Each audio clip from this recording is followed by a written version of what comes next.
Olá, internauta, você aí que é viciado em podcast e com certeza está aqui porque você não cansa de ouvir a gente.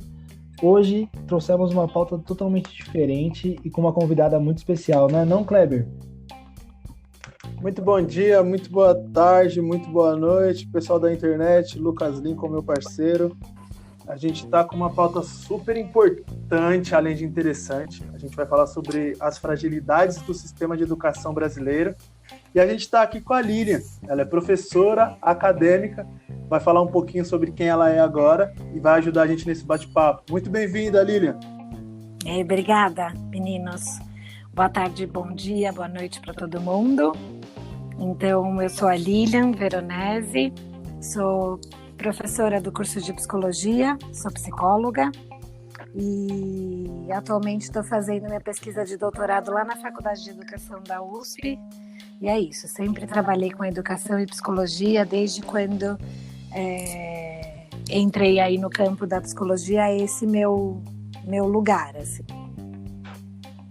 Eu queria agradecer o convite de estar aqui e vamos conversar um pouco sobre esse tema, né, que está dando o que falar. Eu queria agradecer você por ter aceitado participar, foi muito especial para a gente, essa é a nossa primeira convidada e com certeza isso é muito legal. Um assunto muito, muito relevante para o momento, né? A gente foi bem influenciado pela mídia, pela internet, que está dando realmente o que falar, né? E falar sobre as fragilidades do sistema de educação é um assunto bem amplo, né, Lilian? A gente pode falar disso desde a educação básica até a educação superior e a pós-graduação e os mestrados, os doutorados. Todo o sistema de educação no Brasil ele é um sistema complexo e a ser discutido. E essas fragilidades, como atuante da área, você consegue enxergar? Você acha que elas são muito gritantes ou, não sei, ela vem de uma forma mais sutil? Eu acho que se a gente teria uma tarde inteira de conversa só para entender o que é a educação, né? Quando a gente fala sobre educação, não existe um sentido somente para essa palavra. Então a gente pode pensar quantas coisas envolvem essa ideia de educação. Então tem a educação que a família passa para os filhos, tem a educação que é feita na escola, tem a educação no trânsito, tem a educação em todos os sentidos, né? Então, pensar sobre o sistema educacional, a gente pega uma parte daquilo que se entende por educação, né? Que seria a educação formal, a instrucional, que aí a gente está falando de escola, a gente está falando do sistema escolar, a gente está falando das práticas que são ali as práticas pedagógicas empenhadas no desenvolvimento da criança em relação à escola. E aí toda essa continuidade que a gente já sabe, né? A escola, muito tempo da nossa vida ali, depois a faculdade, depois a pós-graduação, né? E aí esse seria o sistema educacional. Mas a educação não é só isso, né? Então é isso, a gente poderia ficar um tempão falando só sobre o conceito de educação, né? O sistema educacional brasileiro, se a gente for pensar no sistema, a gente tem duas vertentes, né? O público e o privado. Então, na educação pública, no sistema educacional público, ele vai ser dividido lá, a educação básica, a educação fundamental e o ensino superior. Né? Então, todos os ciclos, né? Então, educação infantil, o ensino fundamental, ensino médio e o ensino superior está dando o que falar, né? Sempre foi um tema de muita discussão, né? Quem é da área, eu queria falar, assim, queria deixar claro que eu sou psicóloga e eu olho para o campo da educação. Eu também sou professora, tenho esses dois lugares diferentes, né? Certamente tem gente muito mais gabaritada para falar sobre isso do que eu, né? Mas aqui a conversa é um pouco para a gente, acho que, entrar num certo assunto, né? Se a gente for pensar, o ensino superior, ele já tem uma fragilidade gigantesca se a gente imaginar o número de pessoas que desejam fazer ingressar numa universidade e o tanto que as universidades públicas têm de oferta de vagas. Então, essa é uma velha história, né? Muito conhecida de todos nós, que o ensino médio inteiro é uma preparação para poder passar no vestibular. E o que é isso, né? Essa dureza toda que é passar no vestibular tem a ver com uma oferta muito menor para o ensino superior público do que a demanda que existe no ensino médio, tanto privado quanto público, né? E aí a gente vai ver, então, uma entrada muito grande das universidades particulares, né? As universidades privadas, para poder dar conta dessa demanda gigantesca, né? De pessoas que saem do ensino médio para poder ingressar na faculdade. Então, isso já é muito frágil, se a gente for pensar. A diferença entre o ensino público e o ensino privado, se a gente pensar em questões relacionadas a recursos financeiros, a gente já tem uma fragilidade, né? Se a gente pensar em a formação do professor, né, do professor pedagogo, já é uma grande fragilidade. É um dos primeiros cursos do ensino superior que passa a ser admitido uma grande parcela da formação em EAD, por exemplo. Então, o curso de pedagogia, ele vai sendo reduzido até cursos sendo oferecidos, eu não sei se isso acontece atualmente mas em 2 anos, para você poder fazer um trabalho como pedagogo de alfabetização. Então, é um sucateamento gigantesco, né? Dessa profissão, né, do professor, se a gente for pensar no pedagogo, porque o pedagogo é o professor, né, que não é o professor especialista, né, que é lá da educação infantil e até o 5º ano. Então é o professor que fica na sala, que tem um número gigantesco de mulheres, né? Se a gente parar para pensar na escola que a gente estudou, a gente teve professora, muito pouco professor nesse lugar da pedagogia. Depois do 5º ano, 6º ano, né, que é a antiga 6ª série, 5ª série, 6ª série, que a gente começa a ter mais contato com professores homens. Essa também é uma questão, né? Então, não sei, estou colocando um monte de coisa aqui, mas para a gente pensar. Uma fragilidade é algo impossível de reduzir em uma coisa só. Se a gente for pensar... os professores especialistas, né? Aquele professor que você teve de matemática, de química, de biologia, são pessoas que se formaram nessas faculdades e têm a licenciatura e a didática para dar aula em escola. E aí já é uma categoria de professor diferente dos professores pedagogos. E como a formação do pedagogo vai ficando muito fragilizada, a gente vai tendo um processo de enfraquecimento da escola de dentro para fora, né? Então, são várias fragilidades, eu não sei se vocês estão querendo falar de uma só, né? Mas acho que a gente pode pensar, né, nos investimentos em educação, né? Quais são as porcentagens, o que se espera quando se olha uma criança, um adolescente na escola, o que se espera dele, né? Que tipo de ideia que se tem, o que é uma boa educação escolar, né?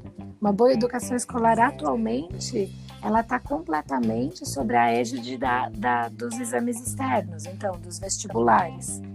Grande propaganda para a escola particular é o aluno que passou na pública, porque tem essa inversão, né? Aluno de escola particular em geral, né, entra em universidade pública e aluno de escola pública vai para a universidade privada com fins lucrativos. Então, isso já é já elementos para a gente pensar em todo esse emaranhado que é o sistema educacional brasileiro, né? Sim, não sei.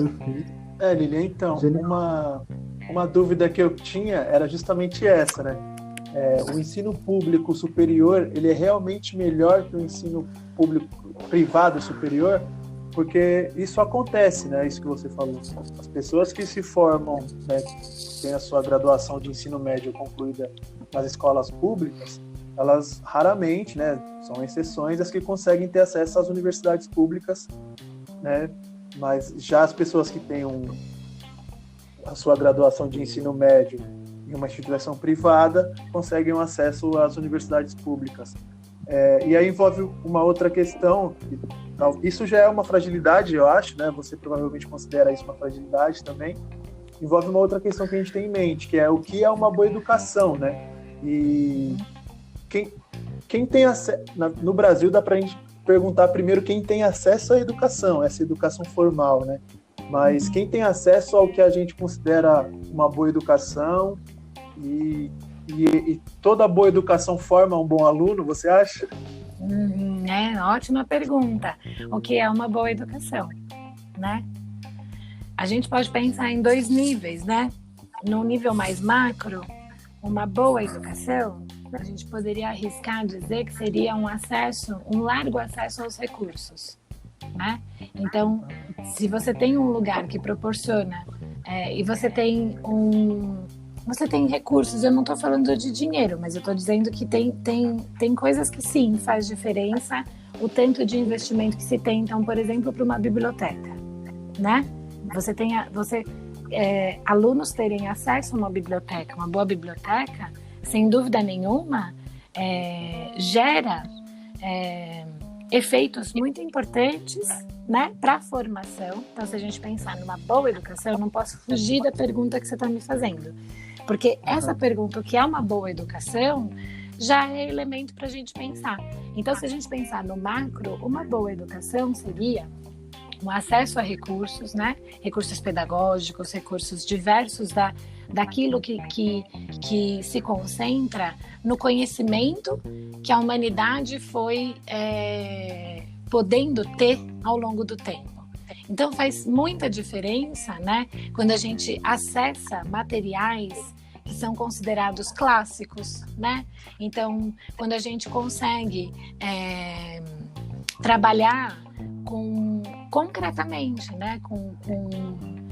Com aquilo que vai trazer uma relação direta com o conhecimento. Porque o trabalho da escola, né, de uma maneira muito grosseira, vou dizer aqui, mas é dar acesso àquilo que tem a ver com conhecimento científico, né? A nossa primeira entrada na ciência é na escola, não é na graduação que isso acontece, né?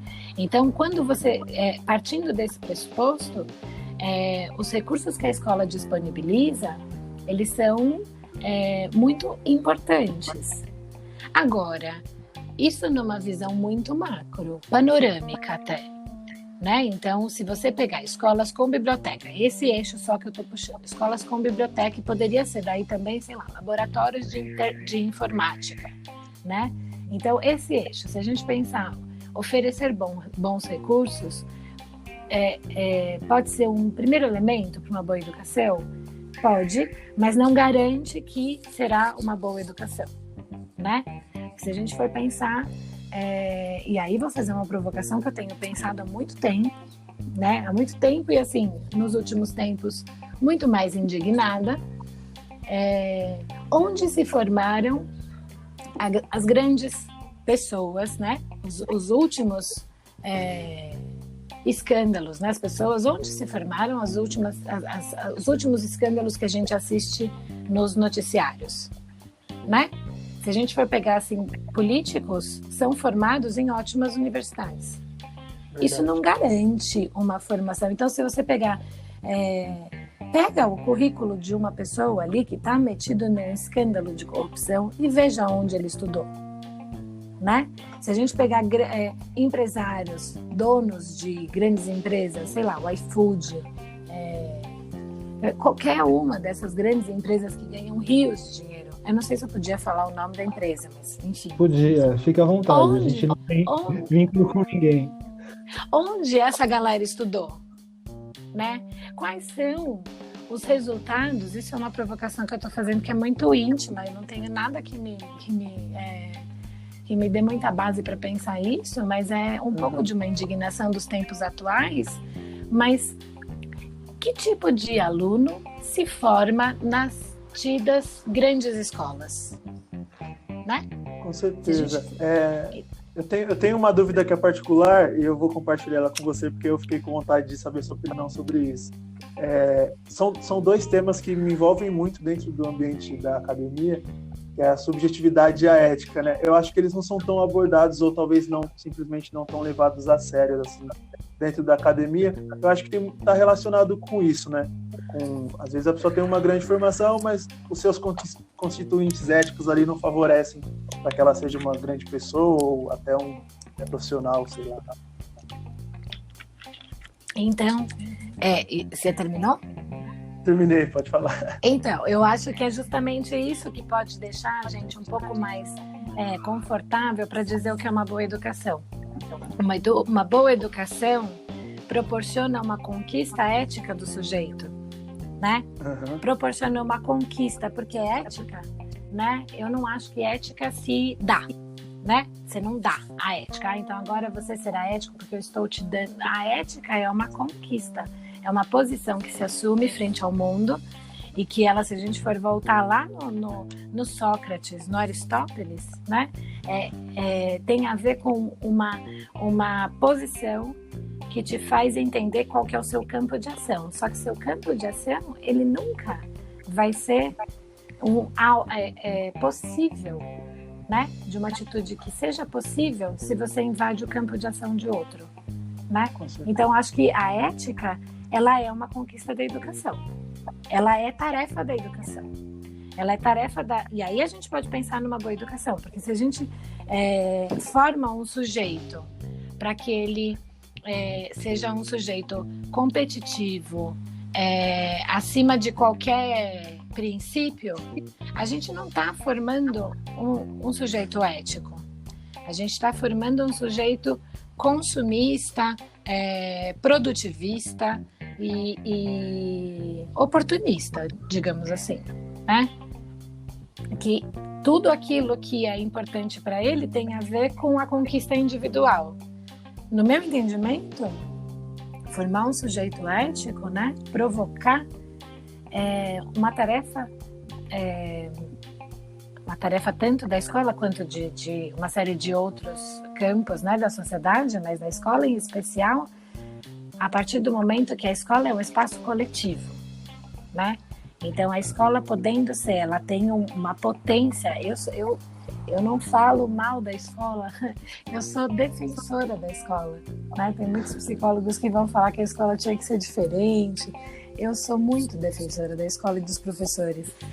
E se a gente pensar que a escola tem tudo para que se crie, né, uma relação que proporcione uma conquista ética, aí eu acho que aí independe do público, do privado, né? Então acho que é um pouco isso que eu acho. E a formação universitária também, acima de tudo, né? Se a gente for pensar, se a gente não tiver uma formação ética de um cara ou uma mulher que está fazendo um curso de medicina, que médicos nós teremos, né? Daqui a um tempo. Um pouco que advogados nós teremos, juízes, né? Então é um pouco isso, assim, que eu penso. Eu penso bastante parecido com você e pensando em tudo isso que você falou até agora, me remete também a uma crítica muito pessoal minha, que tem muito a ver com a minha vivência escolar também. Eu percebo hoje o quanto a escola tentou me moldar o tempo todo para ser um ser humano competitivo, para entrar no mercado de trabalho com uma certa força, que eu acho que é uma força muito vendida, é uma ideia. Essa força é mais uma ideia do que, de fato, uma realidade. E como tudo que a gente falou sobre o que seria uma boa educação, todo o acesso, devido a esse amplo macro que você falou, eu vejo as escolas e a educação brasileira de uma forma muito pessoal, mas eu vejo caminhando no sentido contrário, caminhando mais para essa lógica de mercado e formando indivíduos competitivos. Hoje, agora com 22 anos, no 4º ano de psicologia, eu consigo dar lugar para o meu espaço criativo para conseguir criar momentos como esse. Mas isso nunca foi incentivado em momento algum na minha vida, justamente porque qualquer valor que eu tinha não era valorizado na escola. Assim. A escola justamente sempre foi, para mim, um lugar de, puta, tem que aprender a fazer prova. E foi bem isso. E a faculdade, de certa forma, também. Porque, infelizmente, não sei, aí eu quero saber sua opinião nesse ponto, mas o quanto a graduação no Brasil se tornou mais acessível, entre aspas, porque a gente tem agora as universidades privadas, dando um lugar, oferecendo cursos mais baratos para que a camada pobre da população consiga chegar na universidade, ao mesmo tempo que essa universidade ela não é nada mais do que uma extensão, só que melhorada do que era o ensino médio, sabe? Tipo, agora a gente aprende a fazer prova e ser aquele profissional técnico para ir concorrer no mercado de trabalho. Inclusive é o slogan de algumas universidades. Top no mercado de trabalho. Sim. Eu acho que primeiro a gente precisaria pensar o que aconteceu com a gente, de imaginar que a gente teria que fazer uma universidade, ter uma formação técnica, científica, para ser alguém na vida, né? Então essa é a primeira ideia. Essa é a primeira ideia que nos captura. Então desde criança a gente vai ouvindo, né? O que você vai ser quando você crescer? Aí vou contar aqui uma experiência da minha vida, né? Quando me perguntaram isso, eu me lembro que eu falei que eu queria ser entregadora de pizza. O meu pai ficou louco, né? Ele falava assim, não, o que está acontecendo com essa menina? Porque o sonho de todo pai é que o filho responda médico, engenheiro, advogado. Eu queria ser entregadora de pizza, porque na minha cabeça o entregador de pizza comia pizza junto com a família. Então eu achava que era o melhor negócio, entregar a pizza e comer a pizza já. E isso durou talvez 10 minutos na minha vida, depois que eu entendi que não era nada disso, né? E aí eu achava muito bonito, por exemplo, o açougueiro. Então eu sempre achei muito, mudei a minha carreira logo no começo, na minha ideia lá quando eu era criança, então de entregadora de pizza eu ia mudar, eu queria ser açougueira.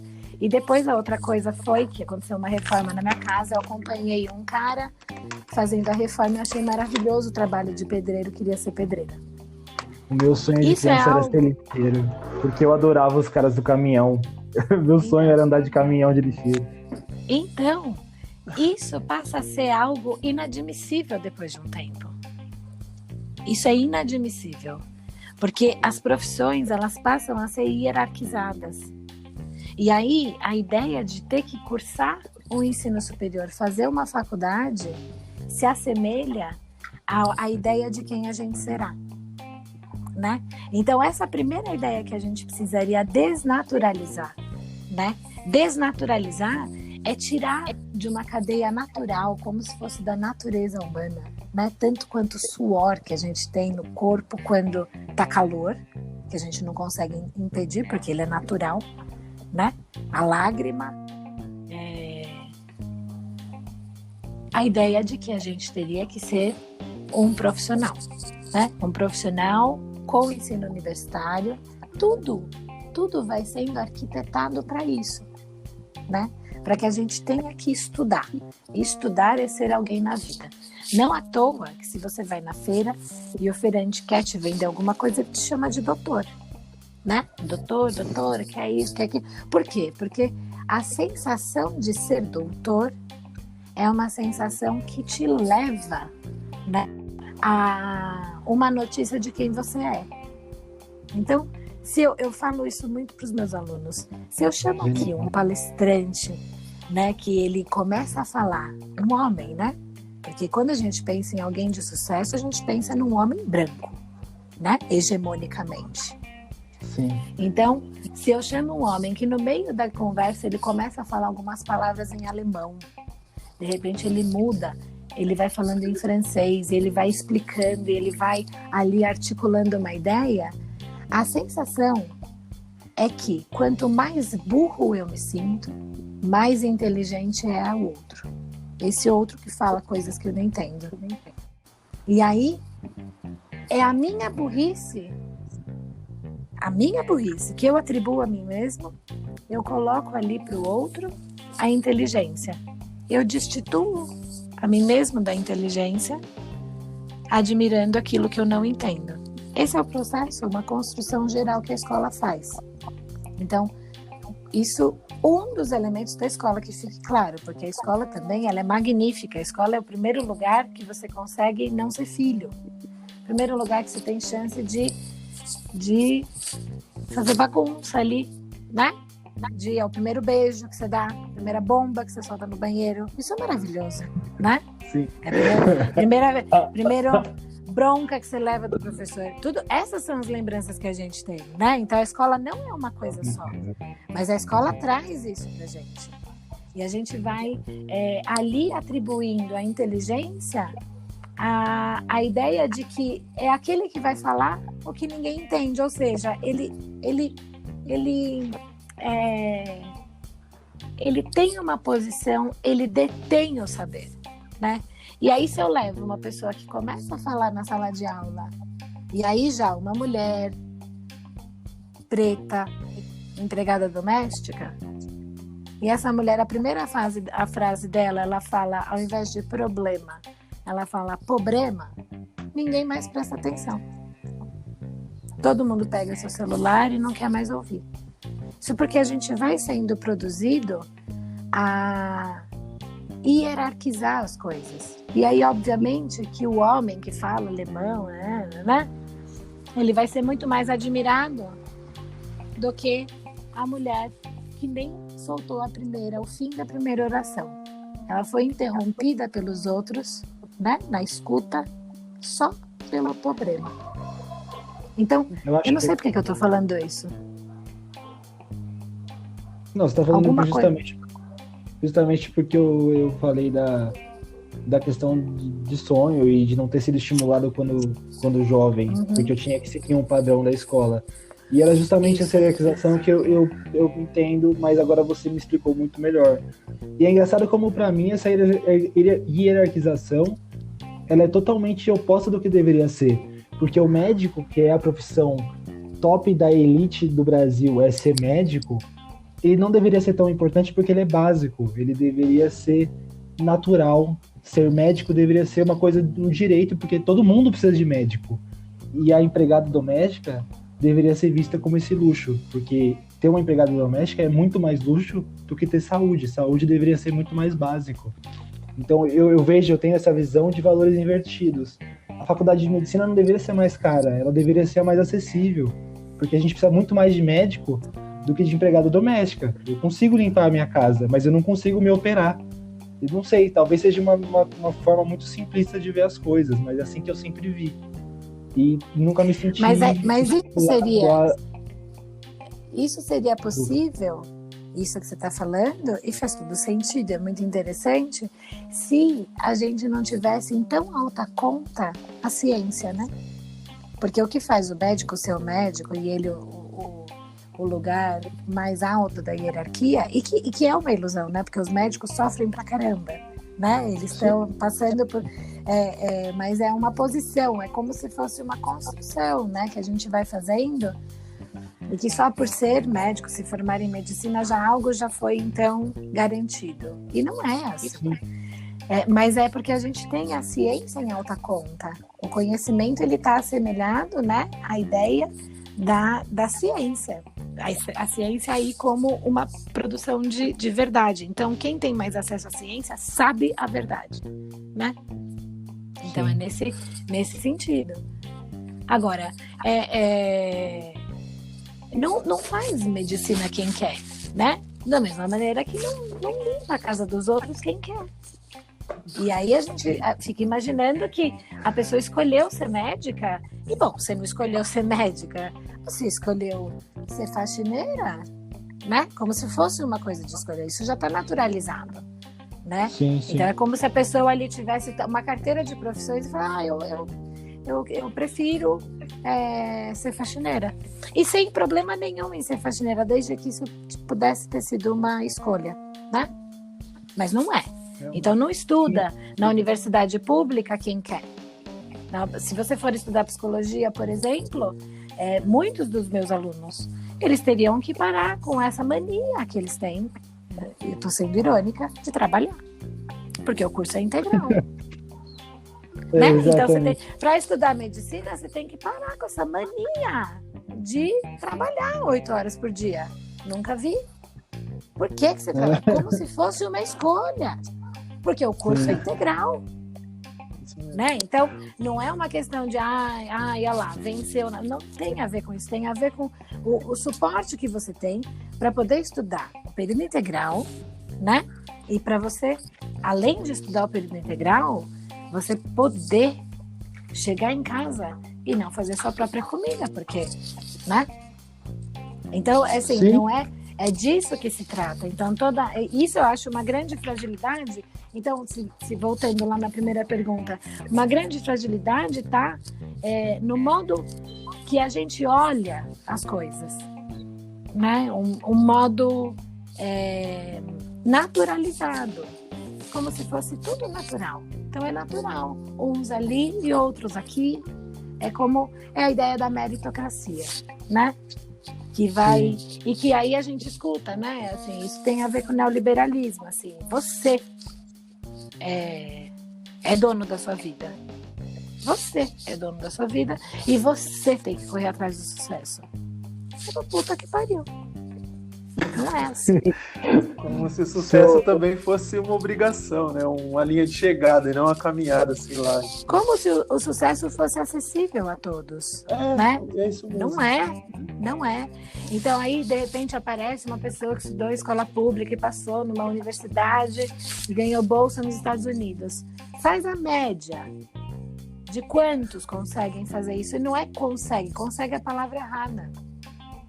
Faz a média de quantos tem essa possibilidade. A que custo? A que custo? Né? Então é um pouco isso. Ô, Lilian, eu tenho uma outra dúvida. Pode falar, Lilian. Não, pensando nisso, eu lembro de uma notícia que eu vi. Tipo, a manchete era bem grande, assim. Jovem de escola pública estuda 15 horas por dia e consegue passar em universidade nos Estados Unidos. Tipo, porra, ele teve que estudar 15 horas por dia. Ninguém faz isso. Isso não é absurdo, é desumano, não deveria ser valorizado. Sabe? Romantização de sofrimento, né, velho? Exato.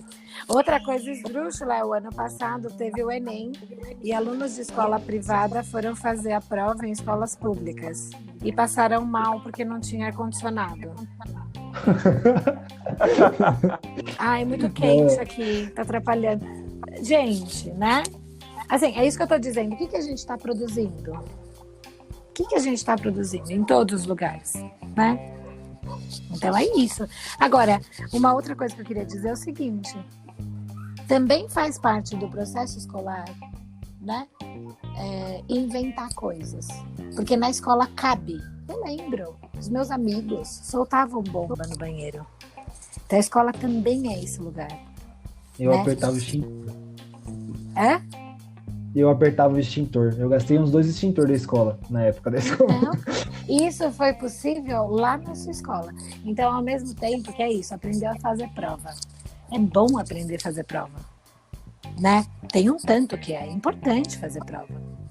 Tem um tanto que é importante apertar extintor, jogar bomba. Né? Eu tô falando assim, dessa maneira, porque a escola é o lugar de ensaio de tudo isso. Ela não é eu não sou muito a favor as ideias, né? Umas ideias atuais aí que são veiculadas de que tem que acabar com a escola.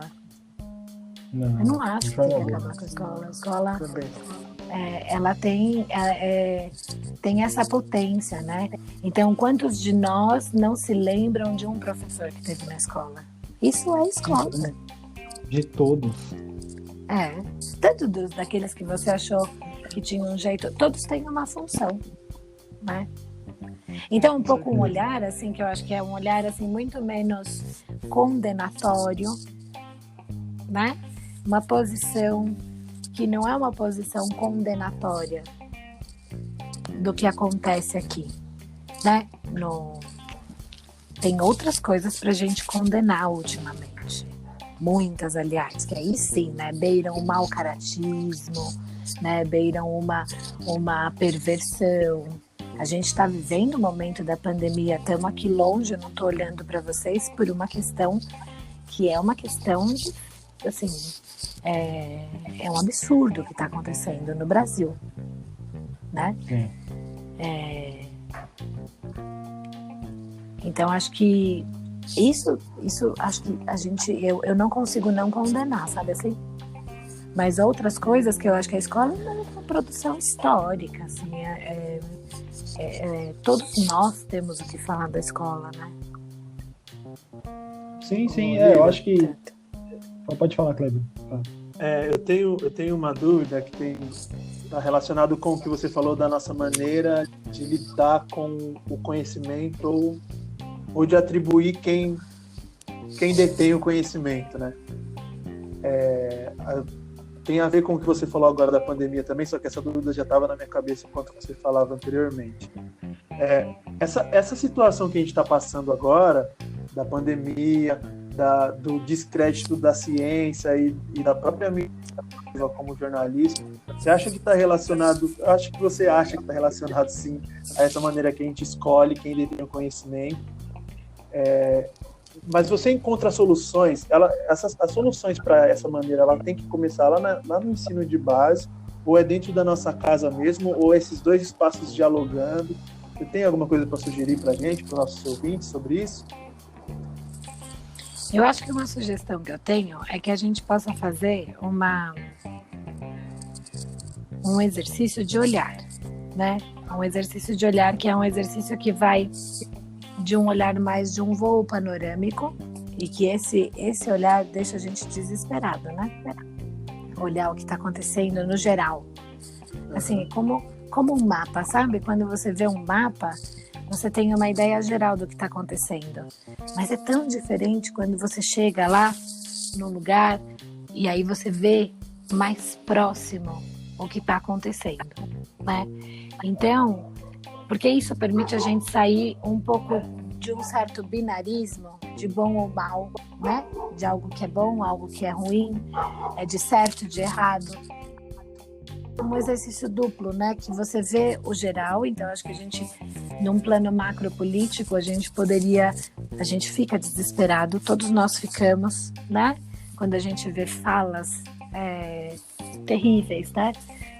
Em relação aos povos indígenas, em relação ao meio ambiente, em relação às instituições brasileiras, em relação a qualquer um que pensa diferente, né? Isso é avassalador.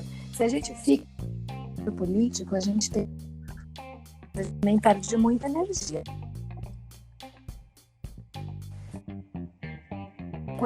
Então, é um pouco essa proposta de olhar. Quando você se aproxima de experiências, né, de um pouco mais de como as relações aí numa esfera mais micro, né, como elas vão se constituindo, se costurando de uma maneira artesanal, né, aí você consegue sair um pouco e não é que diz o que está acontecendo, não é porque, vamos falar claramente, não é porque a gente tem um governo como o governo do Bolsonaro, que é, para mim, algo muito difícil de entender, né? Que ele mata tudo. Ele não tem essa capacidade de acabar com tudo, né? Não, esse alcance não existe. Porque quando você vai assim, então você vê experiências de articulação das comunidades nesse momento da pandemia, que é uma coisa muito interessante, né? Então você vê movimentos locais muito interessantes, né? Então eu vejo, por exemplo, acabou de acontecer uma situação muito complicada numa universidade e você vai ver ali o movimento dos alunos. Não é suficiente para matar tudo, entende? Então aí você vê que tem ali uma resposta que vai sendo costurada artesanalmente, né? De uma maneira artesanal. E que você vê assim, pessoas fazendo coisas. Então acho que é um pouco desse jeito que eu fico pensando. A gente precisa estar atento ao macro, então esse olhar do mapa mesmo, né, um olhar mais panorâmico, mas sem perder, sem deixar invisibilizar aquilo que vai acontecendo nos locais, assim, nas particularidades. Entendem o que eu estou falando? Sim. Perfeitamente. Dentro do plano micro, né, dentro do espaço de cada um ali, de cada sua comunidade, o seu meio, você atuar ali, mas não desconsiderar o todo. Seria praticamente isso, né, que você está falando? Porque tem coisa interessante acontecendo. Tem muita coisa. Eu li, falando da pandemia agora, eu li hoje pela manhã, enquanto eu ia para um atendimento, que o bairro de Paraisópolis, eles têm a taxa de contágio e de mortalidade muito menor do que a própria cidade de São Paulo. Tudo bem que é um número menor de pessoas, mas as medidas preventivas têm sido mais respeitadas e a própria população do bairro, que é uma comunidade das mais carentes de São Paulo, eles estão criando alternativas para lidar com isso de uma maneira que as pessoas não morram. A palavra é essa, que as pessoas não morram. E eu achei isso sensacional. Sim. E as coisas estão acontecendo, né? Porque a galera que deveria, voltando lá para o começo do nosso papo, ter uma ética e proporcionar linhas de fuga para a pessoa não morrer, eles estão mais preocupados com a grana, em manter algo que já tem, que talvez nem seja necessário depois que isso passar. Né? Tem tudo a ver com esse... E outra coisa também, e quando que se estaria falando tanto na importância de um sistema único de saúde? Quando? Quando que se estaria falando? Então, assim, são coisas que vão aparecendo, né? Então, há pouco tempo atrás, se falava muito mais em convênio médico, né? Verdade. Agora tá, assim, uma força, então, e o SUS sempre foi algo muito importante para a estrutura social aqui, né, do Brasil. Então, assim, ele é um sistema muito amarrado, Muito bem, né? E a gente está precisando disso. E aí, ou então, quando que se falou tanto sobre violência policial, gente? Também. A polícia do Brasil é a que mais mata e a que mais morre. Isso nunca foi dito com tanta força. Sim. Né? Então, isso, se a gente olhar no plano macro político, talvez isso não apareça tanto, não tenha cores tão vibrantes como quando a gente olha. Então, assim, hoje em dia, as pessoas, se aqui na rua, se um policial começa a hostilizar qualquer um, já tem alguém pegando um celular para filmar. Quando que isso acontecia? Né? Vantagens da tecnologia, né? Vantagens de... Acho que todo mundo tem mais lugares de fala agora, né? Todo mundo consegue mostrar o que está acontecendo. Todo mundo consegue ver o que está acontecendo muito rápido. Isso é bom nesse ponto. E acho que justamente essa ideia de disputa, né? Uma ideia que não fica só entre bom e mal. São coisas disputando ao mesmo tempo. São disputas, né? A gente também não sabe se isso é bom, né? Se de repente isso vai potencializar a violência dos policiais, mas é diferente ser visto, né? É diferente ser questionado. Então, acho que são coisas assim, é muito... Tem o autor, o Foucault, ele fala, né? Ele fala assim, nada é bom ou ruim, certo ou errado. Tudo é perigoso. Então, assim, olhando para o perigo, atento ao perigo e vendo as nuances das coisas, é sair de uma posição de condenatória mesmo, ou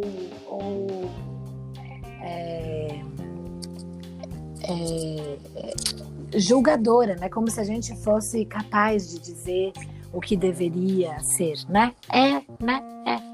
Quando os meus alunos falam assim, professora, mas a escola não deveria, não sei o que lá, eu viro para eles e falo assim, quem perguntou isso para você? Por que a gente vive dando resposta para perguntas que não nos fizeram, né? Então, o professor deveria fazer isso. Quem te perguntou? Quando que você achou que aquilo que você pensa... Então, assim, vamos pensar que se qualquer decisão do mundo, antes de acontecer, alguém deveria te mandar um e-mail e falar assim, olha, eu tô pensando em fazer isso e isso. A gente vai se autorizando a coisas e vai se colocando num lugar de que a gente sabe tudo, né?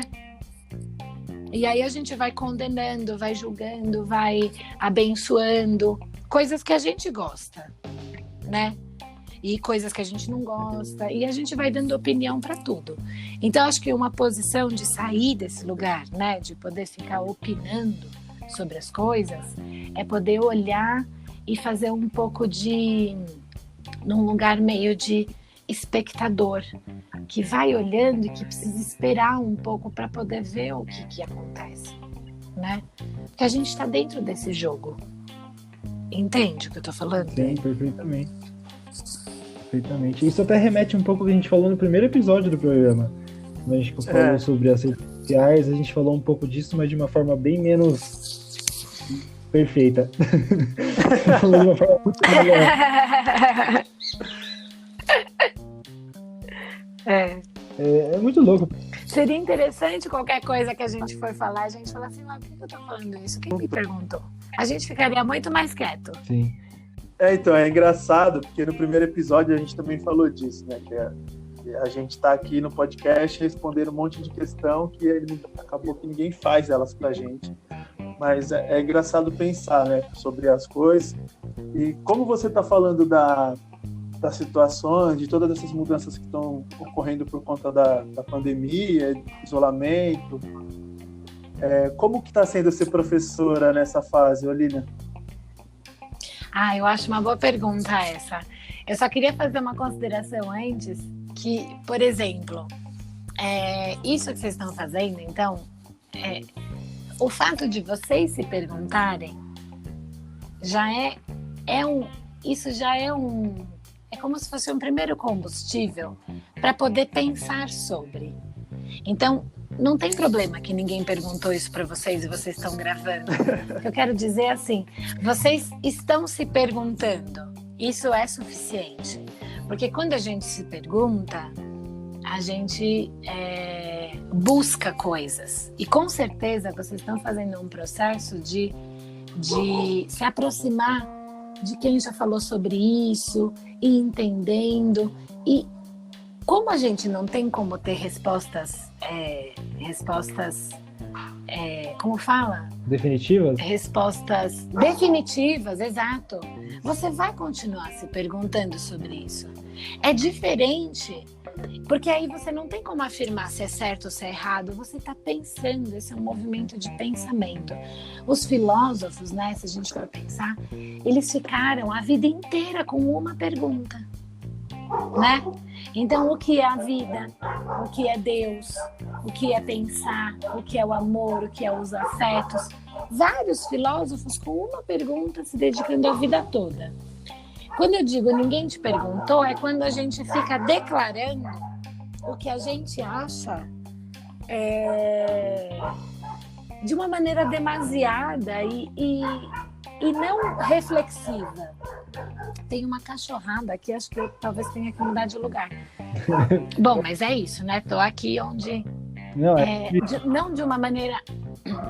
Oi? É ao vivo, não tem problema. Tá rolando, o pessoal lide com isso, ouvinte.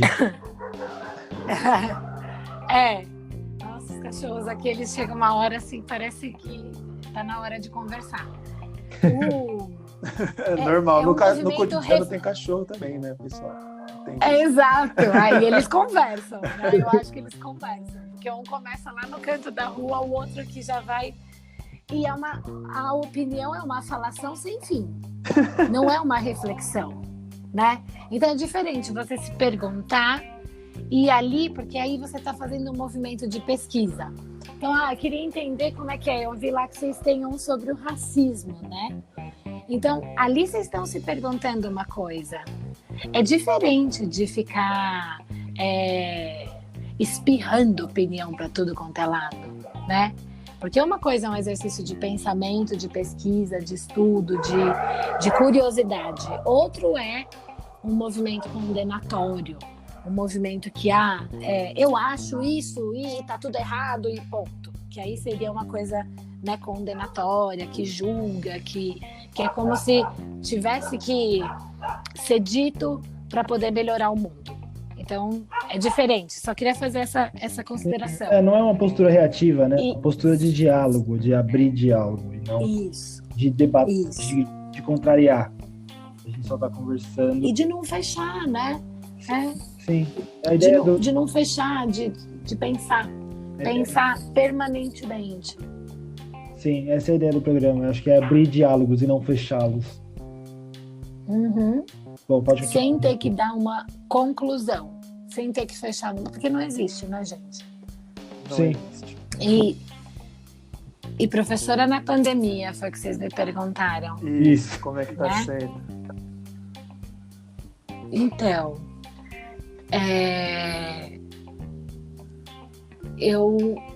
eu acho que fazendo um balanço de...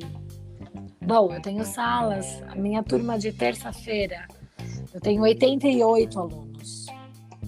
Obviamente que tem suas grandíssimas diferenças entre estar lá em sala de aula e estar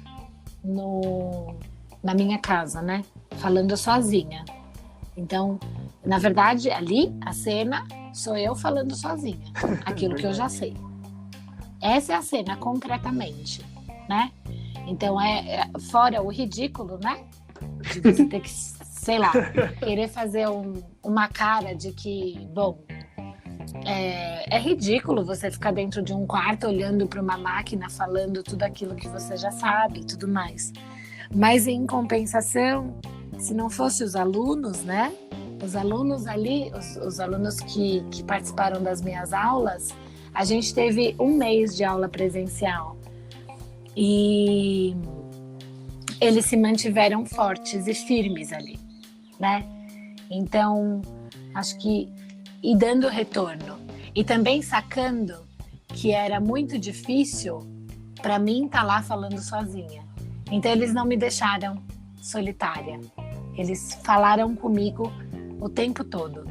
E eles foram, e acho que a gente pôde ir construindo, porque eu sabia desde o começo que não ia dar certo. Porque nada dá certo. Tudo dá errado, Sim. na verdade. É verdade isso. Então, se fosse presencial... daria errado também, porque eu estaria agora no final do semestre, eu não uso o microfone, eu estaria com dor de garganta, já seria estar errado. Então, já imaginando que tudo poderia dar errado e nada daria certo, a gente se jogou nessa experiência, né? De uma maneira à força. Mas o que eu posso dizer é que se não fosse a participação dos alunos, eu me sentiria um tanto louca, né, de estar fazendo isso. Aí, curiosamente, e acho que foi uma coisa boa, né, porque as minhas aulas são das 9 da manhã às 11h30 da noite, das 11h30 da manhã, a turma da manhã, e à noite é das 7h30 às 10h. Não tem coisa melhor do que você terminar a aula 10 horas da noite e não ter ninguém com a mochila na mão, já quase te expulsando da sala para poder ir embora, né? Eu achei ótimo isso. Eu falei, gente, vocês já estão em casa, a gente pode ficar até às 10. Porque quando você está em sala de aula, os alunos começam a mexer no material, né? Daí eu já passo é uma mensagem que eles vão dando, do tipo, professora, acabou, né? Acabou, chega... Então, eu fico pensando assim, esses pequenos sinais que a gente tinha, né, presencialmente, uns foram melhor não ter, né?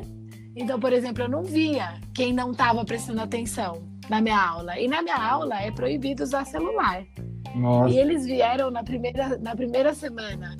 E eles quase esfregaram na minha cara. É proibido, professora, o celular agora? Agora é proibido? Agora eu quero ver. Eu falei assim, vocês... E agora vocês estão me esfregando na cara que só será possível com o celular. Sendo que antes, né, presencialmente, não era possível com o celular. Se alguém pegava o celular, eu ficava do lado ali, dando aula. Do lado, vendo a mensagem que a pessoa está mandando. Nossa, a gente ia ser muito amigo. Mas é diferente. Você tá sempre do meu lado. Eu tenho um vício pesado no celular, mas não que eu não preste atenção. Então. Mas você ia ser minha amiga sentada do meu lado. E ia estar dando aula com a mão no seu ombro e eu queria ver se você não ia matar. Porque é isso, assim. A experiência da aula, ela tem que deixar coisas para fora. Sim. Ninguém é tão importante que não pode ficar 2 horas e meia inacessível. Ninguém. Sim, com né? certeza. Se eu estivesse dando aula, vamos lá, vamos pegar uma pessoa que eu tenho uma profunda admiração. Se eu estivesse dando aula para Dilma e a Dilma pegasse no celular, eu ia dar uma grande bronca, porque nem a Dilma, sendo a Dilma, ela tem o direito de ficar 2 horas e meia sem usar o celular. É uma briga que eu faço pelo direito dos alunos. Entende? Genial, genial. E tem gente que não gosta. Não, professora, não. Você está falando o quê? Você está dando boa noite para sua família? Isso você dá todo dia. Não tem coisa mais desinteressante do que grupo de WhatsApp de família? É horrível. A sua tia que acorda cedo dá bom dia às 6 horas da manhã e seu primo que acorda à tarde dá bom dia às 1 hora da tarde. Todo dia. Por que você tem que olhar aquilo? E aí eu falava para os meus alunos assim, se você não chegar na sua casa hoje, né, então você morrer no meio do caminho. Imagina a última coisa que você fez na sua vida. Ao invés de ter assistido uma aula daquilo que você escolheu, foi mandar uma figurinha da Gretchen. Olha que desgosto. Acabar o último ato da sua vida ser esse. Ah, mas acho que vale a pena, vai. Eu ficaria bem frustrado. Eu tenho uma coleção de figurinhas da Gretchen, eu adoro, eu mando várias. Mas isso não pode ser o que eu escolhi na vida, né? E faculdade, ninguém mandou você ir lá fazer. Né? De psicologia? Um dia a gente pode conversar sobre isso. Quem vai estudar psicologia, gente? Ah, né? Pessoas como nós. Eu sei lá. Exato. Minha vida de youtuber não Sim. tava dando certo, eu tive que fazer alguma coisa. Não, brincadeira. Você não vai estudar psicologia porque você vai ganhar dinheiro. Um dia a gente pode conversar sobre isso. Pode, se presencialmente, quiser. Pode não. um pouco do nosso tempo. Tá marcado.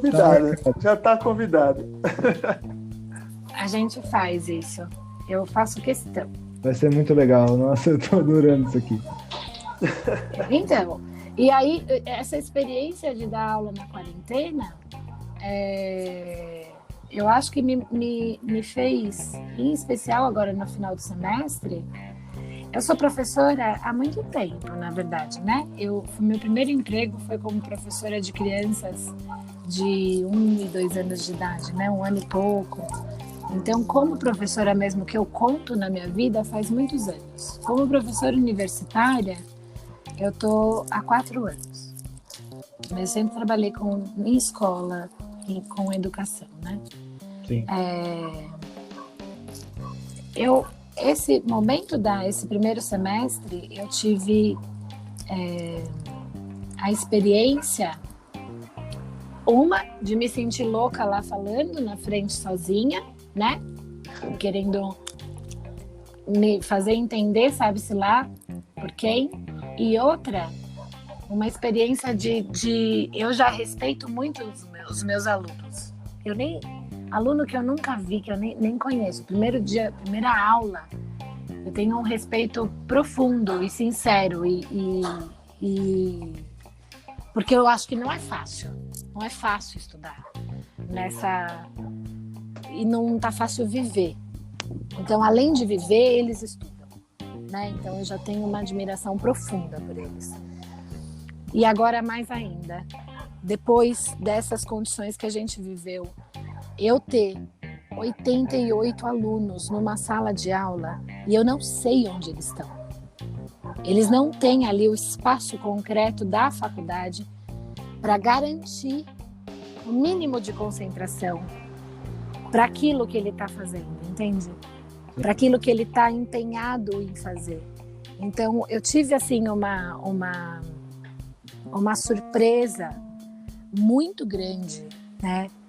De ver o quanto eles foram assíduos e eles foram preocupados com eles mesmos na formação, né? O quanto eles estavam ali segurando para, assim, não deixando a peteca cair, sabe? Então, a minha experiência foi muito mais relacionada a como eu vi, porque é muito uma coisa que vive na boca do professor é que o aluno não quer nada com nada, né? Eu nunca falei isso dos meus alunos, assim. Nossa, Porque eu sei também, eu também sou aluna. Então não lê, não é, sabe? Então é isso, foi isso que aconteceu comigo nessa quarentena, com os alunos. Então eu me senti profundamente acompanhada em todas as aulas que eu dei. E eu dou aula todas as noites e 2 manhãs. Então eu não sei o que eles estavam, quantas pessoas estavam na sala, onde eles estavam. Né? Tinha aluno meu que estava voltando do trabalho, estava assistindo a aula no trem. Olha só. Isso não é para você, assim, louvar uma pessoa dessa? Eu não tenho metade da fibra que essa aluna tem. Eu não tenho. É verdade, eu não conseguiria. São pessoas infinitas. Conseguiria, se você tivesse que passar por isso, você conseguiria. Talvez. É isso, as sim. pessoas dão um jeito. Isso que eu acho muito interessante, entendeu? Esse é o olhar micropolítico. É isso, é o micro, é como cada um vai costurando ali a sua vida. E é bonito de ver. É bonito, assim, é admirável. É bonito de ver. Então, assim, professora, eu marquei lá um dia, a gente ia fazer um teste. Professora, eu volto do trabalho, porque se eu tivesse que ir para a universidade, eu não teria, é perto do meu trabalho, mas é longe da minha casa. E agora eu vou voltar para casa. Então, vamos fazer na segunda parte da aula. E a aluna, depois de um dia de trabalho, né, chegar em casa, fazer um teste e fazer, né? Eu acho isso eu acho que é a experiência educativa, entendeu? Acho que é esse laço que cria isso para mim é o que faz tanto um professor quanto a formação.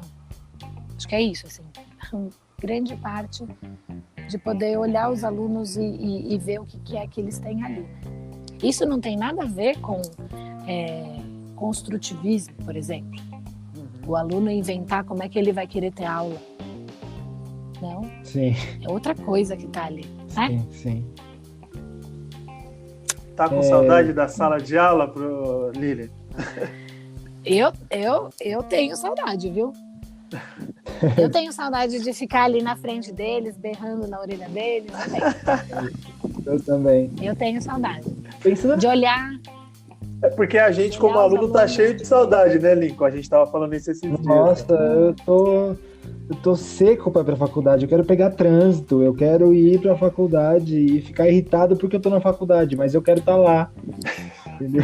Mas não é uma experiência engraçada essa da quarentena. A gente começa a sentir saudade daquilo que a gente reclamava. Sim, totalmente. Então, ai, que saco. Cara, como eu quero pegar fila. Da faculdade é uma droga.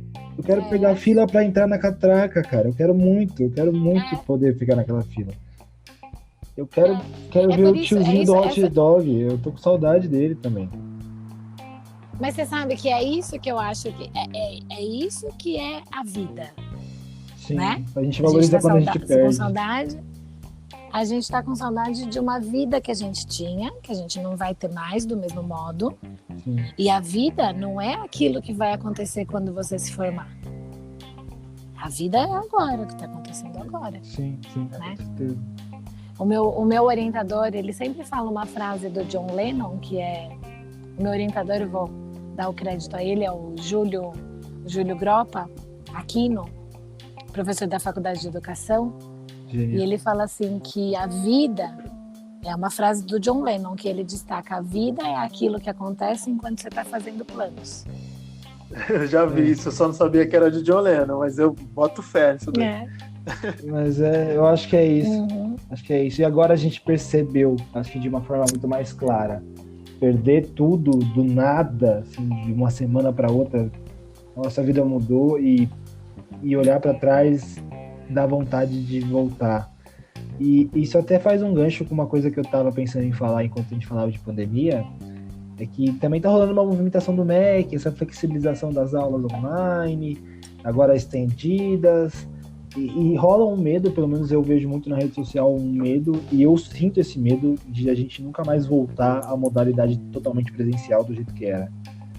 Porque eu, assim, por mais que a experiência seja uma experiência extremamente rica dessa de pandemia, a gente realmente entrar em aulas online, dependendo de onde está, e tentar se esforçar ao máximo, talvez isso a longo prazo não funcione para todo mundo e muito menos para mim. Eu sou péssimo, eu sou muito mal organizado em casa, eu me distraio muito fácil, eu tenho um problema extremo de déficit de atenção.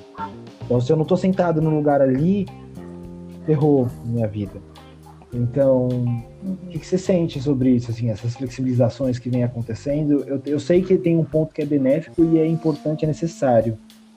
Mas esse sentimento de, putz, será que vai ser assim mais tempo?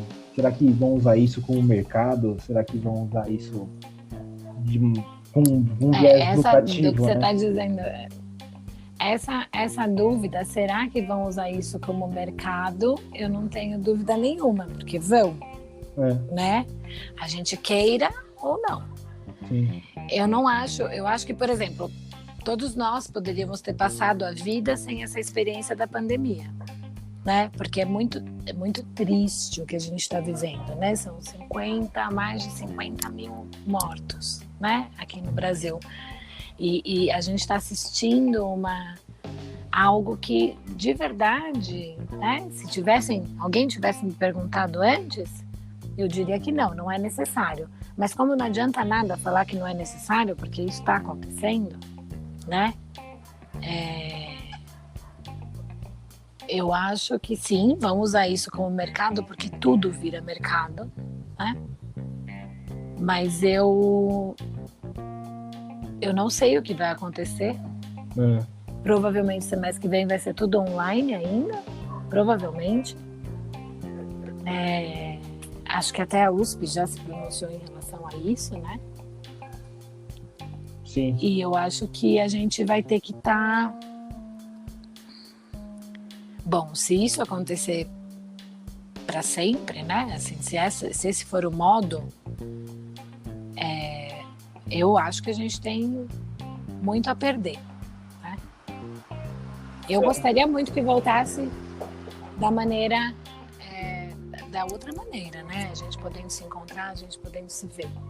Mas eu não sei se isso vai ser possível. Eu acho que é triste, é complicado mesmo. Tem muito pra gente aprender até, porque é uma coisa totalmente nova. Então a chance da gente errar nesse começo, se isso realmente for a nova forma de viver, a gente errar é muito grande, no sentido de perder qualidade mesmo, de não conseguir atuar direito. Eu tenho muito medo disso. Tipo, se eu tiver começar a estagiar por uma plataforma online, atender alguém por uma plataforma online, eu não sei se eu vou ter a mesma qualidade de atendimento do que seria presencial. Eu não sei se eu vou estar preparado. Porque a questão é essa, né? Você não sabe qual seria a qualidade do atendimento presencial, porque você nunca viveu. Sim. A gente vai ter que ver como essas coisas vão ser, né? Ao mesmo tempo que, se essa for a única possibilidade, né? Sim. Isso vai ter que ser feito, né? É difícil. É complexo. Eu estava pensando aqui que o tema do programa são as fragilidades do sistema educacional e tal. E eu acabei percebendo que esse é mais um programa que, assim como todos os outros que a gente já fez, esse tem fragilidade no título, mas em todos quando entra no assunto da pandemia, a gente acaba indo para as nossas fragilidades, as individuais de cada um. E nossas fragilidades como pessoa num todo, assim, né? E eu acho que a pandemia, ela tá deixando isso muito escancarado para todo mundo, sabe? Você é só um ser humano, só isso, você é muito frágil, né? Não falo só fisicamente, a nossa cabecinha, né? Tem tudo a ver com tudo que a gente falou até agora, né? Porque as fragilidades não são só do sistema educacional, né? Elas são nossas, porque foi a gente que criou o sistema educacional no final das contas. Então, eu acho que é isso, assim. E agora que a gente entrou nesse assunto de como é dar aula, como é assistir aula, a nossa ansiedade e medo de como vai estar daqui a pouco, daqui a um tempo, eu acho que ainda está dentro desse lance da fragilidade.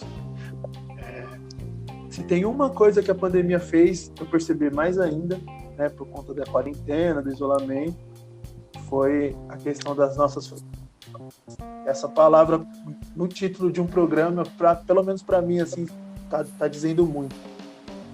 Só esse devaneio mesmo eu tive agora, desculpa. Não, eu acho super legal isso que você está falando. Eu tenho essa impressão também da gente ter que se haver com coisas, escolhas que a gente fez, né, num outro tempo, e ver como que a gente vai sustentando as coisas. Essa ideia do isolamento social vai fazendo isso com a gente. Mas eu acho que a gente só vai saber o que é essa pandemia daqui a uns 10 anos. 10, 15 anos, que a gente vai entender o que está acontecendo agora. Também acho. Agora a gente não consegue muito entender, a gente vai meio que... É como se a gente estivesse trocando o pneu do carro no meio da estrada, com ele andando, sabe assim? Sim. Que loucura, é isso, né? Que a gente tá fazendo. Pior que é essa loucura mesmo. Sim, eu me sinto... E as coisas não saem. Antropólogos, sociólogos, historiadores que se preparem. Sim.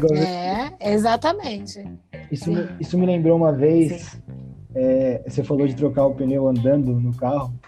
Isso me lembrou o sentimento que eu tive uma vez, enfim, num passado não muito distante, antes de eu fazer psicologia, eu estudei um pouco de aviação e eu fiz uma única aula prática de voo. E eu lembro que quando eu estava na pista de decolagem, quando eu comecei a acelerar o avião, o professor falou: se a porta abrir, não se preocupa, depois a gente fecha. E aí eu falei: como assim se a porta abrir? Como assim? Sabe, eu tô acelerando um avião, você fala que a porta vai abrir? Qual o sentido? E eu acho que é esse sentimento, tipo assim, como assim eu não posso sair de casa? Como assim eu posso morrer a qualquer minuto? E realmente, eu acho que eu só vou entender o que tá acontecendo, tanto comigo quanto com o mundo, daqui a um tempo. E eu acho que é isso, Sim. Sabe? Tipo, é um choque. Eu tô em choque ainda. Por mais que eu tente não estar, por mais que eu tente viver minha vida, eu fico na minha casa, eu tomo meu café, eu fumo meu cigarro, mas nada faz eu conseguir entender o que tá acontecendo. Eu só tô fazendo. E haja cigarro, né? Porque eu também fumo meu cigarro e ele, olha, eu vou te contar. Olha, até que eu consigo controlar bem, mas tá difícil.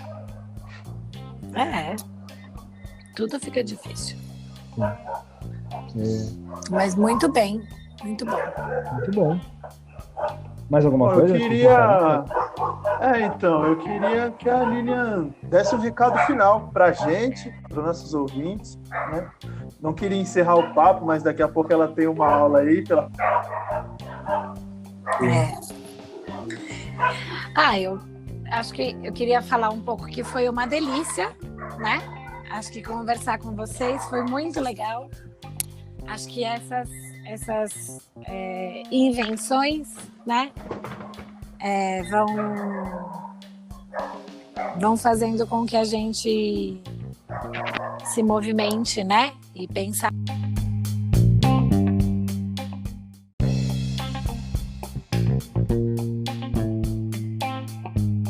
Bom, meus queridos, tivemos uma pequena falha técnica neste momento e interrompeu a gravação, mas estávamos no momento de despedida, então eu passo de novo a palavra para a Lilian poder se despedir numa boa. Então tá bom. Eu queria agradecer, então, Lucas e Kleber, pelo convite, pela oportunidade. Acho que é muito bom a gente ver essas iniciativas, né? Participar, achei muito agradável, gostoso, descontraído. Me fez bem, né? Passar esse tempo aqui com vocês. E acho que é isso, assim, acho que é isso que a gente pode ir fazendo junto, né? Essa experiência de pensar junto, de ir amarrando as ideias e criando uma teia de pensamento coletivo, acho que é muito interessante.